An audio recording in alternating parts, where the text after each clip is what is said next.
সাংবাদিকগুলো কেমন নগদে পৌঁছে দিল আমাদের। আমার ভাইগুলোর আমি পাইতেছি না, আমার ভাইগুলোর একটারও পাইতেছি না। কইছো ভাই, আমার ভাইগুলোর মারছে লাঠি দিয়ে, আমি দেখছি একটু আগে মারতে মারতে দৌড়াতে দৌড়াতে। আমরা সত্য আল্লাহ সময় এসে দেখা দিবে, কারা ভুয়া কারা লিগেল সেটা সময় দেখা দিবে।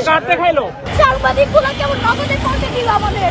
সত্য পাওয়ানো চাপা থাকে না রে ভাই, আল্লাহর ভাই বড় দেন, বুঝছেন?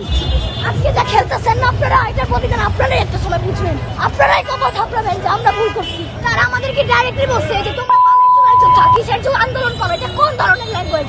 একটা চুলাই যোদ্ধা না কোনো কথা বলতে পারেন? এখন কেন আসছেন আপনারা? এইসব প্রশ্ন কেন করেন নাই আগে? আপনারা মানুষকে কেন প্রশ্নবিদ্ধ করছেন? আমরা দেখেছি আপনারা